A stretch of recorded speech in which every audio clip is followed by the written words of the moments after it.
Queridos amigos, nuevamente con el programa Un Bizcocho con Churuchumbi. Así es que quisiéramos extender un sincero saludo, esperando que las semanas pasadas haya pasado un bonito carnaval con su familia, con alegría. No se olvide que con tantos problemas que tenemos de inseguridad, de violencia, pero es importante que en cada familia tengamos solidaridad, paz y tranquilidad. Sin embargo, para el día de hoy tenemos dos grandes invitados de casa. Me refiero a Verónica Albuja. Ella es una activista social, ambiental, politóloga, académica, conferencista en varias universidades del país. Igualmente tenemos a un amigo, Decio Machado. Él es español. Hostia, señor, nos diría, ¿no? Igualmente es consultor, politólogo, un gran académico a nivel nacional e internacional. Así es que el día de hoy vamos a analizar de cuál es la situación para la segunda vuelta. Cuáles son los temas ausentes, cuáles son los actores que se están moviendo y cómo están mirándonos a nivel nacional e internacional, porque ningún país, ninguna política nacional está ausente de los contextos nacionales e internacionales. Así es que en ese contexto, querida Verónica Albuja, bienvenida a nuestro programa Un Bizcocho con Churuchumbi. Bienvenida. Bueno, muchas gracias. Buenas tardes.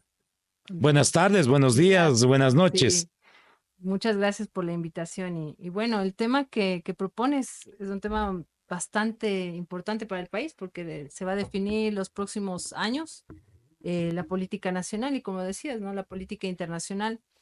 Y es sumamente importante que la ciudadanía tome conciencia de lo que está pasando. O sea, el Ecuador no está en las mejores condiciones a nivel político, a nivel institucional, a nivel económico.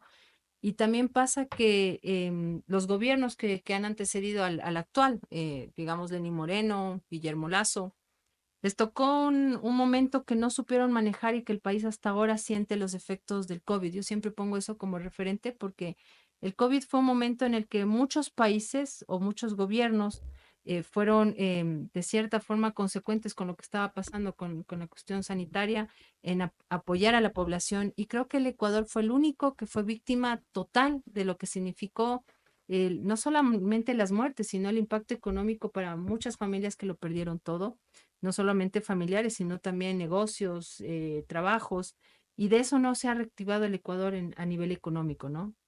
Entonces, creo que hay una deuda pendiente y ese es un problema. No, lo que tú dices, querida Verónica, es importante. En el periodo de COVID, en el mundo, el estado de bienestar era fundamental. El estado de derecho, el estado de bienestar, el estado que les protege a la población era fundamental. Pero en el caso ecuatoriano estuvo ausente, como tú dices. Sí, estuvo ausente y fue grave porque priorizaron, el gobierno de Lenín Moreno priorizó pagar la deuda y mandar 4.000 millones a algo que se necesitaba aquí. Hay gente o hay ciudadanos que dicen, bueno, cuando vino el siguiente gobierno, Lasso logró vacunar a las personas. Pues no fue Lasso el que logró vacunar a las personas, es la ciudadanía que no quería morirse y que realmente fue una campaña exitosa, no porque él lo haya hecho, sino porque ya era una necesidad salvar a la población. Entonces, hay temas que todavía siguen arrastrando hasta ahora, o sea, el tema de la... Y además no solamente dependía del gobierno central, sino también de los gobiernos locales. Recuerdo que en esa época era alcalde de Cayambe y tuve que convocar a todos los alcaldes de Pichincha para que podamos buscar y dar salidas y alternativas frente al COVID. Exactamente, pero digamos, el municipio de Cayambe fue un municipio excepcional porque fue el único solidario con la población, pero otros no, se quedaron como rezagados, ¿no? Pero pasando la página de eso, de lo del COVID, sigue persistiendo el tema del ajuste económico y el tema de las imposiciones a través de lo que firmó el siguiente gobierno, que fue el de Lasso, con el Fondo Monetario Internacional. Entonces, tenemos un periodo de ajuste, tenemos un periodo en este caso de ajuste en sectores estratégicos como salud y educación. Y entonces la deuda sigue acumulando más problemas en el ámbito de mujeres, jóvenes, personas que tienen necesidades de salud, instituciones en las que no ha habido inversión, por decirte. ¿Qué significa el tema de ajuste, querida Verónica? Ajuste. A ver, para hacerlo bien sencillito, ¿no? Porque tú Tú estás hablando firmas, como sí, politóloga, sí, pero sí. sería importante que dirijamos a la ciudadanía. Verás, ¿qué hace un gobierno cuando le falta dinero? En este caso dijeron que le faltaba dinero en el presupuesto general del Estado. El presupuesto general del Estado es el dinero que ingresa para el país y que se distribuye a varios sectores. En esa distribución de varios sectores, cuando tú firmas un convenio, una carta, un acuerdo, hay ciertas condicionalidades que te pone ese organismo internacional y ese organismo te dice, bueno, pero usted tiene que el siguiente año cumplir con ciertos porcentajes y necesitamos que ajuste en el sector de salud. Por decirte, redúzcale unos 200 millones. En el sector de educación, redúzcale unos 300 millones. Y eso pasa. Entonces, cuando se debate en Asamblea Nacional, que es el espacio donde se debate el presupuesto general del Estado, llega esa lista digamos, de sectores, porque así se llama, de sectores, en donde te dicen, aquí ya le sacamos 200, aquí le sacamos 300, aquí le sacamos 1000. ¿Y cómo se traduce ese ajuste? Por poner un ejemplo, en las universidades, que es el sector al que fue más afectado, ¿no? Le quitan las universidades, dicen, nos quitaron menos 200 millones, entonces la universidad recapitula todo el tema de su presupuesto y dice, ok, vamos a pagar profesores, vamos a pagar algunas áreas, pero vamos a quitar investigación porque ya no tenemos presupuesto para eso. Eso es el ajuste. Entonces lo mismo pasa en el sector de salud. Te dicen, tenemos los equipos para comprarlos, pero ya no tenemos para medicinas. Eso es el ajuste. Entonces, cuando no hay plata para comprar algunas cosas que antes sí estaban en lista y que ahora ya no pueden, y entonces lo que hacen estos sectores o estos directores o las personas que están como responsables de estas decisiones es sacar lo que para ellos en ese momento creen que no va a ser en ese momento importante, pero sí es importante porque la salud siempre va a tener que funcionar con inversión en equipos y en medicinas. Entonces, tú argumentas que desde el COVID todavía mantenemos la situación hasta la presente fecha. Sí, mantenemos. Es que no hay reactivación económica. Mira ahora tú. Ahora, Tuvimos los apagones. El siguiente gobierno, o sea, yo estoy hablando un poco de las partes difíciles y trágicas que le han quedado como herencia al país, ¿no? Entonces, eso tuviste, se mantuvo el ajuste con Guillermo Lasso, se cae ese gobierno porque al final la muerte cruzada no es un tema que solucionó algo en el país.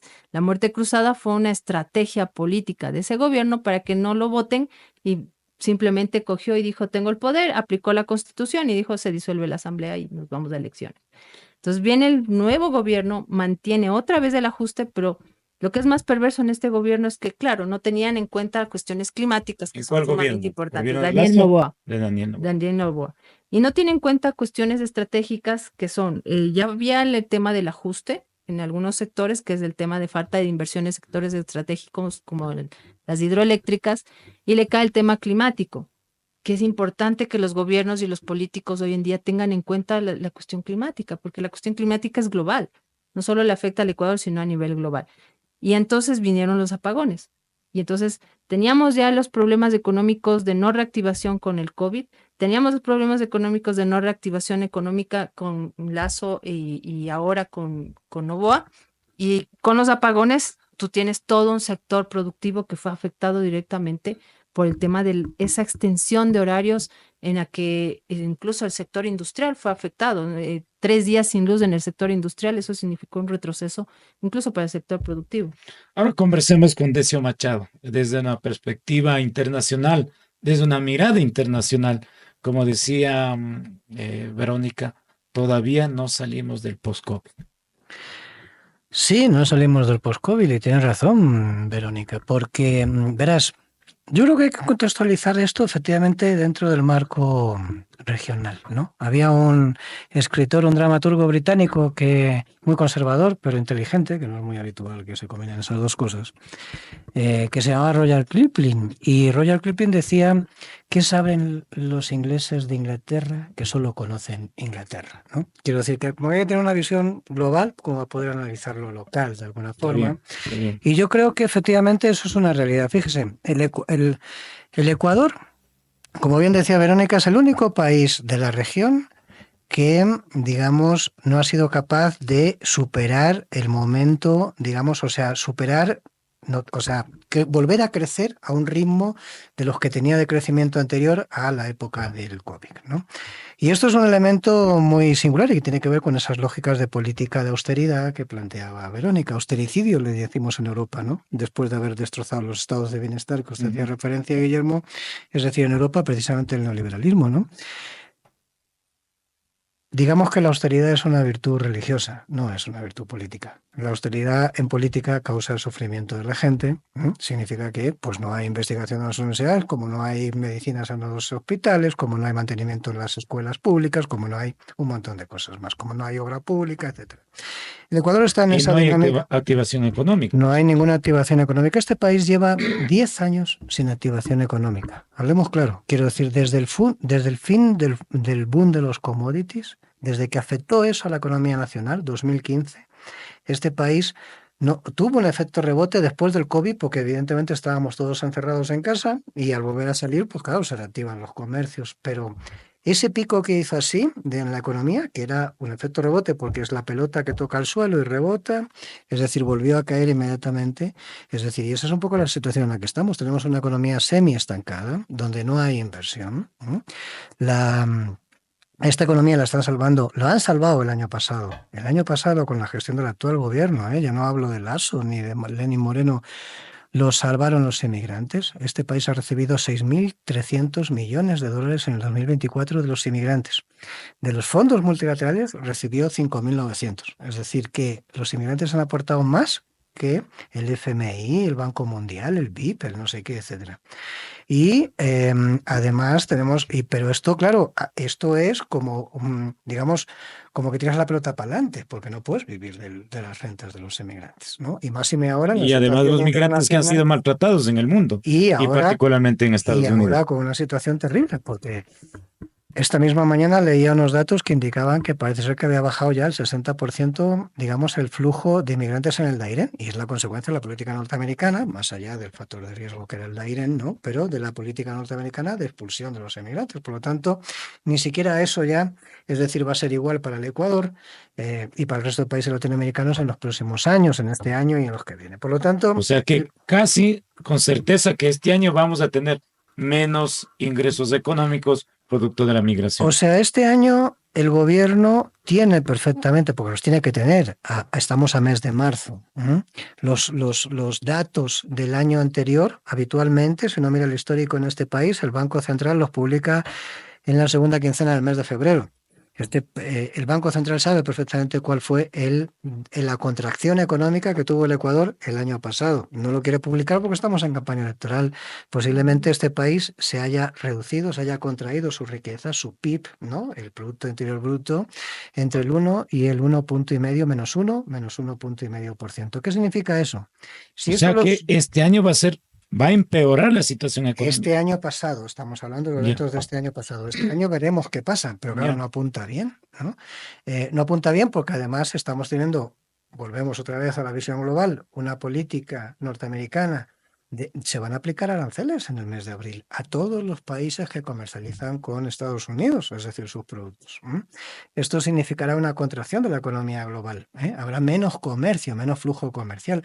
El Ecuador tiene limitaciones para exportar a otros países en los que eso no sucede. Estoy pensando en países que son como del otro bloque, ¿no? Asiáticos. Claro, países asiáticos del sur caucásico, ¿no? Es decir, países de esas características, África, ¿no? Y no tenemos comercio.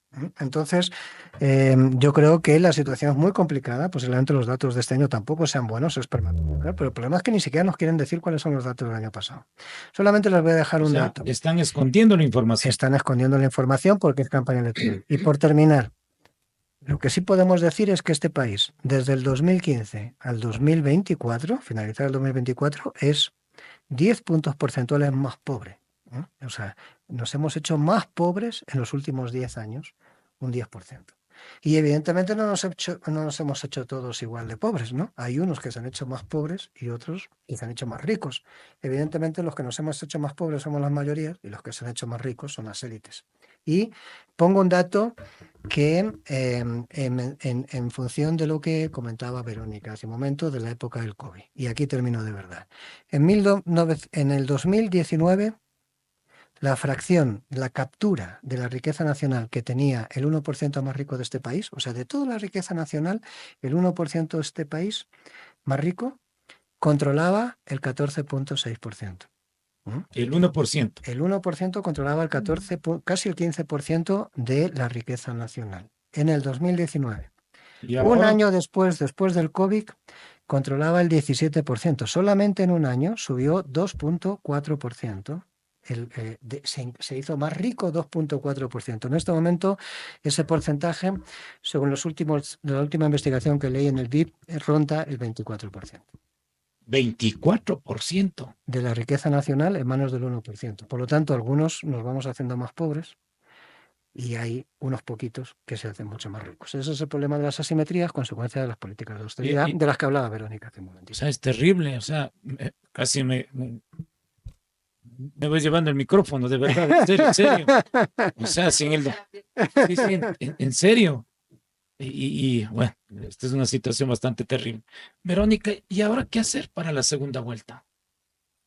Bueno, lo más importante creo que ¿Qué decir a la ciudadanía, a los actores políticos, a los finalistas, a los académicos o a aquellos que hacemos política? ¿Qué nos queda con estos datos que nos acaba de decir Decio Machado? Bueno, lo más importante es que la ciudadanía tiene que concientizar sobre la necesidad de educarse políticamente. O sea, ¿a qué me refiero? Que cuando tú ves la publicidad de los medios de comunicación y todo, hay que exigir que los candidatos, como dicen las reglas, el CNE es una de las organizaciones que controla todo el tema de la democracia y las elecciones, y ahí tienen reglamentos y dice que los candidatos se presentarán con un plan de gobierno, o al menos qué van a hacer, cuál es la propuesta. Creo que los ciudadanos tienen que empezar a educarse y a veces es pedir mucho porque también decimos que en el Ecuador la gente no lee, la gente no quiere leer, pero hay que hacerlo porque ahí está el destino En de un tu programa familia. anterior dijeron que hay en los niños, al menos en los niños hay analfabetismo funcional. Sí, es correcto, porque hoy en día tú ves a niños pequeños, jóvenes también, a personas que van en el transporte o en la calle, y los ves revisando redes sociales, ¿no? Y las redes sociales están vacías, vacías de contenidos que te puedan informar sobre la realidad nacional, digamos, ¿no? Tú puedes ver a un candidato, que eso es muchas de las críticas que hubo, ¿no? Candidatos que bailaban el ritmo de moda, y eso no te dice nada, no te dice que eso va a ser un proyecto de ley en asamblea o que eso es un plan de gobierno, pero hemos dejado que los grandes medios y estos de las redes sociales vacíen de contenido a la política y claro, te entretienen con cosas como el ritmo de moda, mensajes de autoayuda incluso, o el tema de quién imita a algún actor o cosas así, ¿no? Y eso no es política. La política verdadera es informarte cuánto van a invertir en salud, en educación, qué obras van a hacer, si es una propuesta de ley. Incluso la ciudadanía tendría que estar claro en una cosa que yo he criticado bastante, ¿no? Si tú ves a un candidato que va a ser candidato a la asamblea, pues su propuesta tienen que ser proyectos de ley. No puede ofrecerte obra. O sea, Pero no se olvide que sí algunos pasa. ofrecieron obras. Exactamente. Entonces la ciudadanía tiene que tener esa conciencia de saber para qué está cada dignidad, digamos, ¿no? Si un prefecto te ofrece leyes, no, el prefecto te tiene que ofrecer obras. ¿Y qué va a hacer en ciertos sectores, en las juntas parroquiales, en los cantones? O sea, hay que educarnos. Eso es el primer mensaje. El segundo es que hay que revisar cuál es la propuesta de gobierno, porque si bien te dicen algunas cosas nada más como parte de la campaña, pero tienes que revisar si realmente eso te va a ayudar. Por ponerte un ejemplo, en este momento los sectores más afectados en el tema de género, que es una lucha en la que estamos muchas compañeras mujeres, ¿qué va a haber con respecto a políticas de Estado, con respecto a ayudar a las mujeres en situación de violencia? Si va a recuperarse el Ministerio de la Mujer, si va a haber presupuesto para esa área. No olvidemos que la violencia intrafamiliar es muy difícil, muy compleja, y las mujeres que sufren violencia necesitan espacios o centros de acogida donde puedan llegar. ¿Qué va a pasar con sectores, por decirte, de desnutrición infantil? En el Ecuador tenemos provincias, no son cantones, sino ya son provincias que son declaradas en las que Con es grave desnutrición la crónica. desnutrición infantil, exactamente. Entonces, saber si en las propuestas de plan de gobierno hay alguna específicamente para luchar, para combatir la pobreza, la desnutrición, para el tema de la educación, para los jóvenes, del acceso a la educación.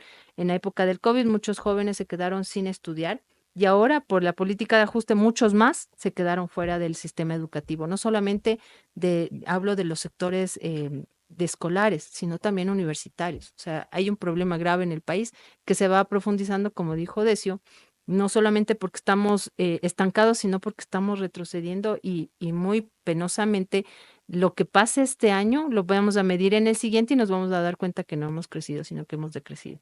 Decio, tú decías una realidad que probablemente alguna gente no se siente, pero sin embargo algunos datos nos dicen, hay cerca de 6 millones de ecuatorianos que viven con $3 diarios y otros han manifestado que en extrema pobreza hay 2 millones de ecuatorianos que viven con $1 diario. Y claro, con lo que tú dices, el 1% de los ecuatorianos concentran la riqueza en un 24%. ¿Qué hacer sobre esta situación? Bueno, pues eso es el fruto del tipo de políticas económicas, en este caso, que tienes, ¿no? Es decir, o sea, si tienes unos mecanismos, si entiendes la política económica en una lógica que está distante de la redistribución, digamos, de una política fiscal que sea progresiva, etcétera, el problema de esto es que el Ecuador ha perdido digamos, esos horizontes. Me explico.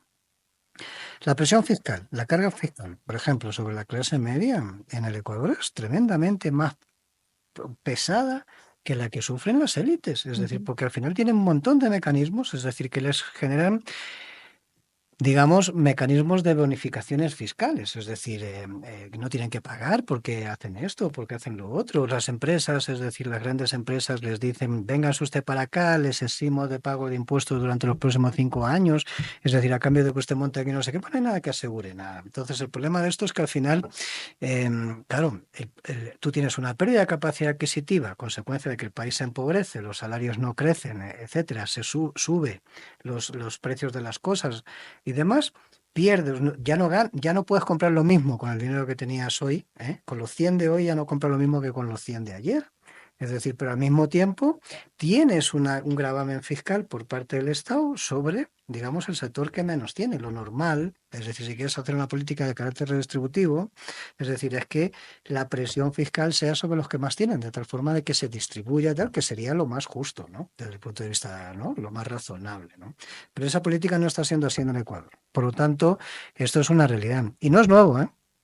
Durante la década del correísmo, es decir, los beneficios del sector financiero, por ejemplo, fueron brutales. Estamos hablando del 40%. Ahora ganan más todavía, ¿no? Es decir, en la situación en la que estamos. Pero lo que quiero decir en concreto es que tampoco es que les estuviesen, ¿no? Es decir, lo que ha habido en el país, lo más aproximado en los últimos años, es decir, en este país ha sido una transferencia del excedente petrolero, cuando el precio del petróleo estaba caro, digamos, de ese excedente a los sectores históricamente marginados, a través de los bonos, a través de una serie de circunstancias, obras, etcétera. ¿Qué significa eso? No se repartió la riqueza de los que tenían acumulada, se transfería el excedente de los recursos naturales del país, ¿sí? Desde que esos excedentes no existen, no hay cash, ¿no? Hay flujo de caja en el país, no hay dinero, todos los gobiernos... No hay money, no hay kushki, diríamos en Quichua. Claro, no hay kushki. Entonces lo que tenemos es un gobierno que está permanentemente con problemas de pago. Este gobierno ya tiene problemas de pago otra vez para los funcionarios públicos, es decir, ya está capeando esto como puede otra vez, es decir, eso es sistémico, no tienes excedentes, por lo tanto dejaron de darse los flujos, pero no haces que, digamos, los sectores que acumulan, es decir, en la matriz de acumulación de capital, es decir, los que más tienen, es decir, están redistribuyendo algo a través de un tema de política fiscal. Eso es un problema. Es decir, y entonces uno dice, ¿y por qué pasa eso? ¿No? Y aquí lo único que se me ocurre pensar es que pasa eso porque el país está gobernado por los que más tienen. ¿No? El país está gobernado por los que más tienen. Bueno, yo le pregunto, ¿quién fue el presidente de la República anterior al presente? El segundo banquero más importante del país, por lo Guillermo Lasso. Pobre no era, ¿no? ¿Y quién es este? El hijo, un heredero de una de las grandes familias de los grupos de capital clásicos de este país, los terratenientes, agrobusiness, etcétera. Por lo tanto, esa gente no va a hacer una política, digamos, en contra de sus intereses, ¿no? Entonces, desde ahí entiendo yo, es decir, que tengamos estos desequilibrios que tenemos en este O momento. sea, ellos siempre gobernarán para sus intereses económicos. Evidentemente. Mire, en términos académicos, Guillermo, esto se llama la captura del Estado por parte de fracciones de las élites, ¿sí? Hubo un momento en que la captura del Aunque Estado... alguien dijo, yo no vivo del Estado, Bueno, pero yo digo, viven del Estado. claro que viven del Estado. Todo el mundo, o sea, a ver, lo que tuvimos fue una captura del Estado por parte de un sector financiero. Del sector financiero. Digo, porque no todo el sector financiero es igual, ¿eh? Entre los Fideles Segas y los Lasos se pelean porque tienen sus competencias e intereses, ¿sí? De un sector, de una fracción del sector financiero. Eso fue quien nos gobernó hasta la muerte cruzada de la que hacía referencia Verónica anteriormente. ¿Quién nos gobierna hoy? Un sector de las élites costeñas vinculadas al mundo del agrobusiness, que no es todo el agrobusiness, porque hay otras gentes, otras élites costeñas que no le gustan. Posiblemente ahora tengan que pactar porque los intereses están por encima de estas cosas, ¿no? En la segunda vuelta.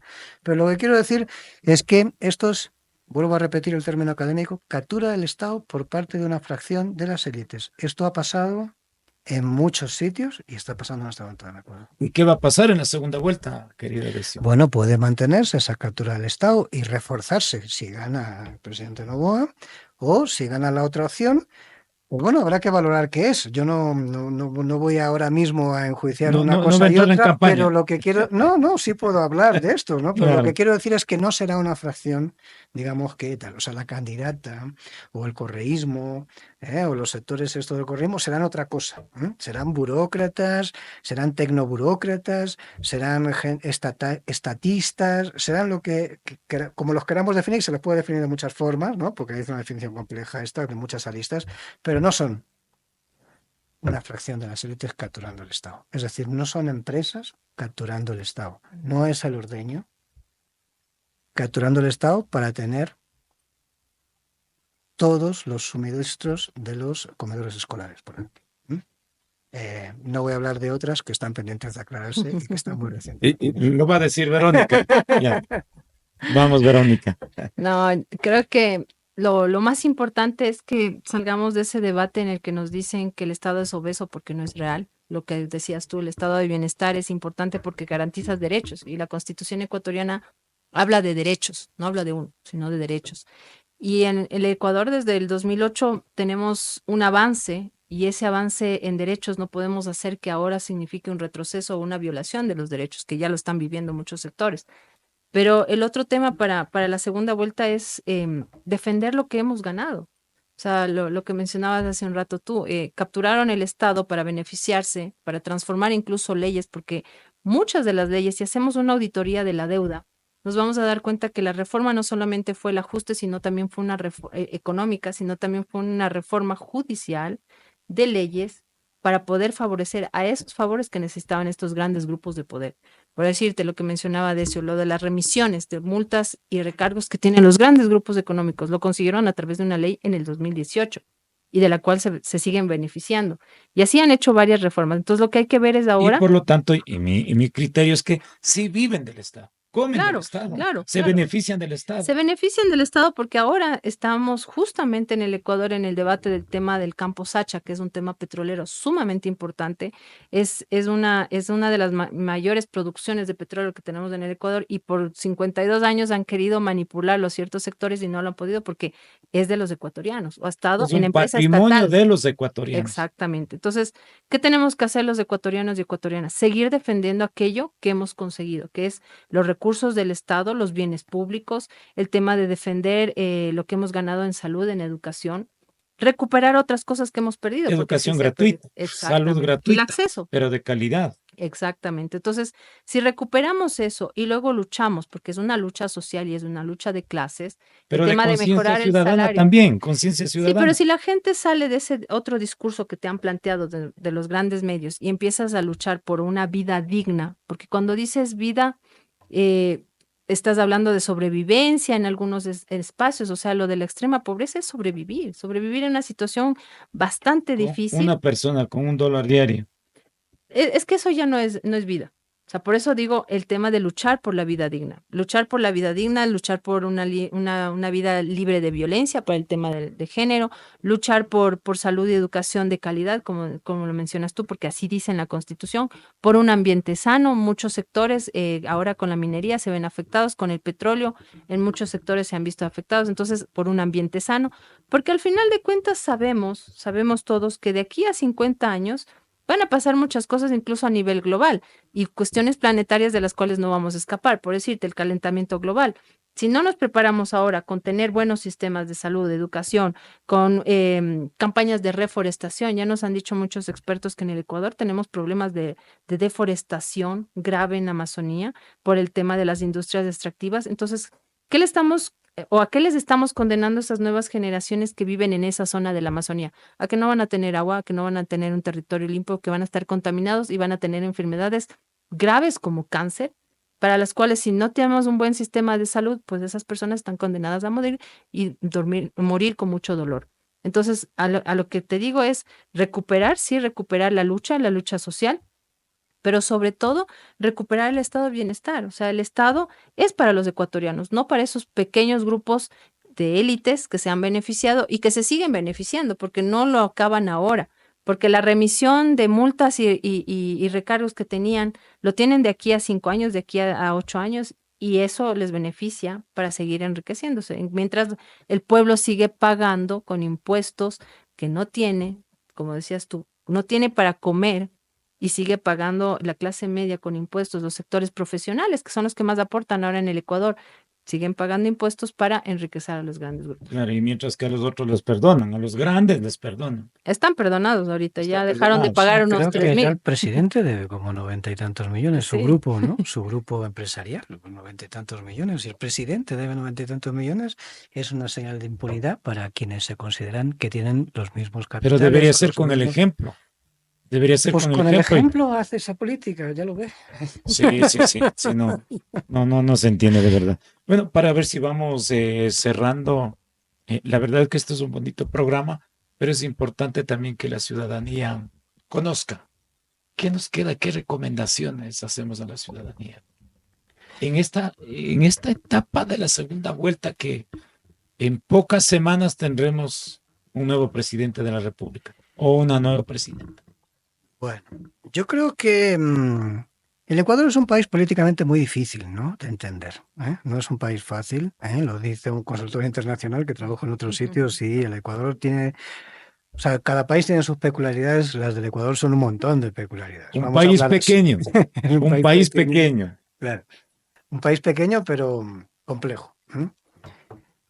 Verán, yo creo que, y el país tiene, y claro, yo oigo muchas veces, veo en las redes sociales, estas redes sociales que están así como tan envenenadas, ¿no?, con tanto conflicto y tal, veo muchas veces, da igual, ¿no?, unos y otros ahí acusando a la gente de que no se entera, de que repite cosas, de que si tal, que si los odios, que si no sé qué. A mí me parece que la clase política le ha fallado a la sociedad ecuatoriana desde hace muchos años. La sociedad ecuatoriana lleva muchos años, si uno analiza los procesos electorales, lleva muchos años intentando buscar algo diferente, ¿sí? Algo, digamos, que se saliese de lo que podríamos llamar el establishment político convencional, ¿sí? Y eso lo hemos visto incluso antes del correísmo. El correísmo también era eso, ¿no? La elección de Rafael Correa en su primer momento, pero lo hemos visto incluso antes, ¿no? Personajes como Lucio Gutiérrez. Entonces hemos tenido personajes así como raros, ¿no? Es decir, en la política ecuatoriana, es decir, que han estado ahí, que han estado apoyados por la población en algún momento, ¿eh? Lo de Lasso no era diferente, ¿eh? O sea, a pesar de que era un banquero, estas cosas que hemos hablado anteriormente, como era que el tipo no venía de la política, que era un empresario, o sea, la gente está como buscando algo nuevo. Y lo de este presidente que tenemos ahora fue un poco lo mismo también. Cada cosa en su coyuntura, ¿no? Que si la muerte de Villavicencio en un lado, que si otras cosas en otro, pero cada cosa en su coyuntura. Yo creo que la gente lleva buscando esto, es decir, como algo nuevo que le vuelva a dar una sensación de esperanza. Y a mí me Pero da no encuentra ese algo nuevo. no encuentres algo nuevo. Y aquí todavía yo, honestamente, pienso que si el presidente Noboa tiene posibilidades de ganar la segunda vuelta, que las tiene, ¿no? Hemos visto que está esto repartido, 88% de la votación de primera vuelta se la reparten entre el correísmo y Noboa. Por lo tanto, ahí está, la diferencia va a ser muy pequeña entre uno y otro, gane quien gane, una u otro, mejor dicho. Pero lo que sí digo es, el presidente Noboa es o sea, el liderazgo se mide por lo que tú dejas de legado, ¿no? Históricamente, en ciencias sociales o en ciencias políticas, el legado es, digamos, el capital de un líder político. Aquí no va a haber ningún legado después de este gobierno, hablemos claro. Es decir, si ¿No va a haber legado? no va a haber ningún legado, es decir, que quede en la historia. Ya. O sea, quedarán episodios, pero no legados. ¿Por qué digo esto? Porque yo digo, el presidente Noboa se mantiene en el pulso electoral porque ha gobernado un año y 2 meses, 3 meses, en este momento. Y No por más. eso la gente sigue Pues creyendo. la gente todavía tiene, digamos, Como una esperanza. tiene la expectativa de que al chico no le ha dado tiempo todavía, ¿no? Tal, y habrá que darle un poco más tiempo. Yo no puedo entender ese razonamiento. Es decir, si no has perdido la expectativa, ¿sí? Ahora lo que digo es, hablemos de cuáles son los logros del presidente Noboa en esos 14 o 15 meses de gestión. Y no tiene. Digo esto porque llevamos en los primeros 45 días de este año 1.000 muertos. Hemos superado en un 63% los muertos del año pasado. En el mismo periodo, eso significa que el año pasado fue el más, digamos, el más violento. Perdón, el 2023, quiero decir, que fue el más violento, el año de Lasso. ¿Sí? Estamos 63 arriba. Es decir, o sea, en lo que va 45 días, no tengo el último dato, ¿no? Primer mes y medio, 1.000 muertos en este país. Un muerto o sea, 26 muertos por día. Menos, o sea, en menos de una hora muere una persona. ¿Sí? O sea, no ha cambiado nada, no ha reducido nada, estamos no hay peor, resultados. Estamos peor. Pero la gente todavía dice, hemos dicho antes, no hay dinamismo en el mercado nacional, no hay inversión extranjera. La inversión extranjera, que se supone que nos va a traer, etcétera, la inversión extranjera no supera los 180 millones de dólares en el año 2024. 180 millones de dólares de inversión extranjera. No hay inversión extranjera. O sea, no hay IED. ¿Sí? No hay inversión extranjera directa. No existe eso en este país. Es irrisorio, es marginal los porcentajes que hay. No hay. Y la que hay es en minería, y es un sector tremendamente conflictivo, es decir, porque nos genera problemas. En la Amazonía, en sectores que sufren la presión extractivista. Al país lo salvaron los inmigrantes, hago recuento de lo que ya había dicho anteriormente. 6.000 y pico de millones de dólares. Y la otra parte, los 5.900 millones de dólares, es decir, que nos llegaron de los fondos multilaterales, es deuda. Hay que pagarla y tiene intereses. ¿Cuánto llegó? 5.900 millones en el 2024. 5.900 millones y pico. Y eso hay que devolverlo. Este país tiene que devolver en el 2026 y en el 2027 2 veces el presupuesto en salud en pago de deuda externa. 2 veces el presupuesto en salud. Para este año, 2020. Para el año que viene. Para el 2026. Para este año ya se empieza a incrementar. Es que tengo entendido que ahora 12.000 millones de dólares tenemos que pagar. Sí. Entonces, fíjese lo que le estoy diciendo. Lo que estoy diciendo es que vamos a tener que renegociar la deuda. O sea que vamos a tener menos presupuesto para educación, para salud y para actividades. Entonces, si queremos seguir en esa dinámica, pues esto es lo que hay. Si queremos cambiarla, pues con todas las dudas, hay otras opciones. Solo puedo decir eso, no puedo decir más. Es decir, lo que sí digo es que por el camino que vamos, no vamos bien. Querida Verónica, palabras finales para nuestros amigos. Bueno, y amigas, por supuesto. Para todos. Bueno, pues creo que el Ecuador en este momento no puede quedarse en la polarización, sería un error. O sea, hay que recuperar todos los sectores sociales y las luchas sociales que están. No solamente lo de 2019, 2022, sino todas las históricas que hay, ¿no? Creo que esa es una salida para poder tomar en cuenta que hay otras alternativas, lo que menciona, ¿no? El tema del odio y toda esa forma de polarizar a la sociedad no le ayuda en nada, no es fructífero, porque lo que tienes que hacer a partir de pelearnos eso, entre nosotros, ¿no? Es que no te sirve de nada, porque hasta peleas en el círculo más cercano que es la familia. Entonces, sí, el por hermano esas menor posturas. con el hermano mayor están peleados. Y no podemos llegar a eso. Los ecuatorianos son personas que han demostrado ser resilientes, pero llega un momento en que no da más, o sea, no da más el llegar a la extrema pobreza, ¿no? Entonces, exigir, o sea, exigir como lo hemos hecho en muchos años con movilización, o sea, la movilización constante es una alternativa. ¿Por qué? Porque ahí exiges tus derechos, o sea, ya la gente se cansa de lo que decías, no acceso a la educación, pues hay que tener acceso a la educación, porque los jóvenes merecen un mejor futuro. Y si queremos dejarles a las generaciones algo, tenemos que luchar nosotros para dejarles algo a ellos. Segundo, creo que hablar de la lucha de los sectores sociales tiene que ver con el tema de la izquierda, o sea, ¿qué está haciendo la izquierda ecuatoriana para conectar con todos esos otros sectores? Porque algo pasó en estas últimas elecciones que ha generado esa polarización y como que deja a la izquierda ecuatoriana como que fuera, ¿no? Sin embargo, está ahí como tercera fuerza política. El otro tema es construir una agenda legislativa porque no puede seguir siendo parte de las negociaciones con los organismos internacionales el no garantizar el presupuesto para los sectores estratégicos. O sea, ahí hay que hacer que exista una agenda legislativa en la que se incluyan todas las necesidades del sistema, no solamente político, porque ya vemos que el sistema político está actuando fuera de lo que necesita la ciudadanía, sino que el sistema político tiene que garantizar a la ciudadanía que va a luchar por esos derechos, por esas reivindicaciones, por esos presupuestos. Esa es una tarea. Y esos son, incluso si tienen que revisarse leyes o fiscalizarse o hacer control político de leyes que han afectado a la ciudadanía, va a haber que hacerlo. Y tiene que haber una propuesta para darle de baja a eso y poder reactivar la economía. Y lo último, creo que es una cuestión de todos los ecuatorianos, el plantearnos cómo vamos a luchar el tema de volver a tener la seguridad que teníamos. Porque el Ecuador siempre fue un país catalogado incluso a nivel internacional como una isla de paz, y en este momento somos el país más peligroso, e incluso perdemos también por el sector productivo el tema del turismo porque la gente tiene miedo a venir y la misma ciudadanía se ha contraído de salir o de divertirse o de hacer cosas o actividades que podrían reactivar la economía por este tema de la inseguridad. Entonces, hay tres grandes temas que hay que analizarlos, hay que sentarnos todos los ecuatorianos, hacer una asamblea de los pueblos, algo habrá que hacer para ponernos de nuevo una agenda política, social y ciudadana de qué es lo que queremos todos como colectivo, ¿no? Palabras finales, querido Decio Machado. Poco que aportar, porque yo creo que Verónica ha hecho un mapeo muy bien hecho, ¿no? Es decir, de la situación en la que vivimos. Yo creo que lo fundamental es, yo creo que lo que nos encontramos es con una falta de hoja de ruta para el país, ¿no? Es decir, o sea, que no hay un proyecto de país, ¿sí? Y esto me parece que es fundamental. Entonces, me parece que estamos ante las elecciones. Yo creo que he dejado claro, es decir, más o menos, de que por aquí, por donde vamos, no vamos bien. Por lo tanto, yo creo que hay que cambiar el rumbo, con independencia de que uno se sienta perfectamente identificado o no, es decir, en ese cambio de rumbo.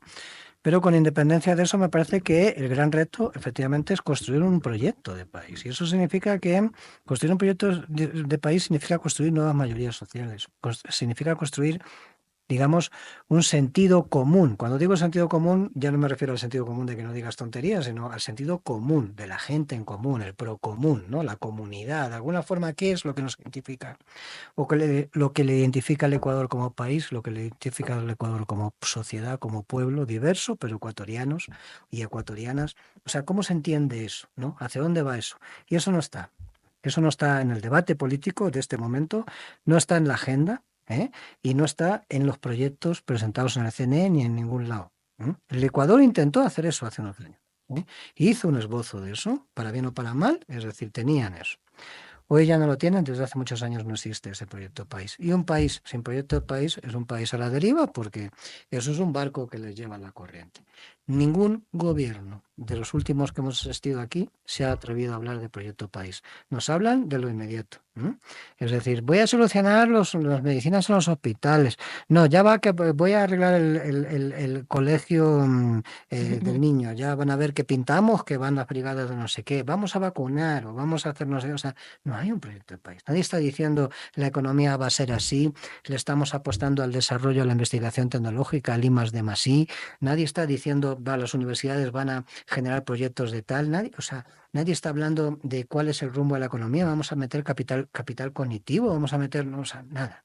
No tenemos nada de eso. ¿Qué tipo de industria vamos a desarrollar? ¿Dónde? ¿En qué territorios? ¿Vamos a rescatar astilleros? ¿No vamos a rescatar astilleros? No.